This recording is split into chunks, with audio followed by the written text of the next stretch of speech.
Сәлем достар, арнама қош келдіңіздер. Бүгін сіздерге тауық қанаттарын картоппен духовкада пісіретін боламыз. Дәмі өте керемет, дәмді болып шығады.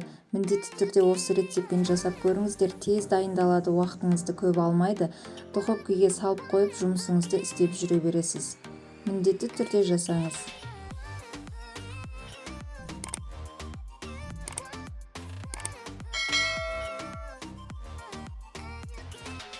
Бізге керектілер тауық қанаттары, соус және майонез, осы тауыққа арналған дәмдеуіш, тұз, паприка, қара бұрыш және пияз керек болады.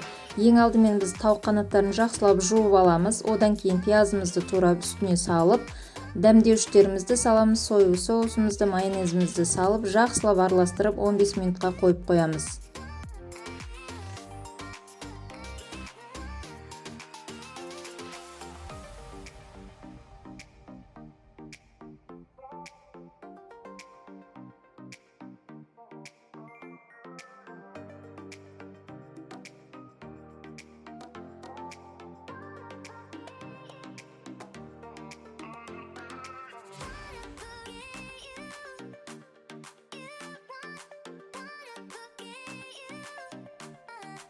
Он 15 минут өткенше картопымызды және сәбізімізді аршып, жақсылап турап аламыз. Одан кейін противенді кішкене майлаймыз дағы.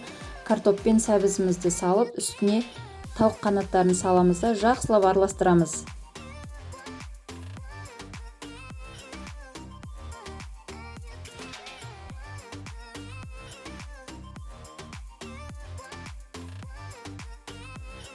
Міне бізде осындай әдемі болып тауық қанаттары шығады. Енді осыны қызып тұрған пеште 220 градуста жарты сағатқа пісіріп аламыз. Осымен біздің тауық қанаттарымыз бен картопымыз дайын. Енді ұсына беруге болады. Осы рецепт ұнап жатса, достарыңызға жіберуді ұмытпаңыздар және арнама тіркеліп, лайк басып, комментарий қалдырып, қоңырауша белгісін басып кетіңіздер. Бұл тағам көп затты қажет етпейді және тез жылдам дайындалады. Міндетті түрде жасап, үй-іштеріңізді қуантыңыздар. Менімен бірге видеоның соңына дейін көргендеріңізге рахмет, ас болсын.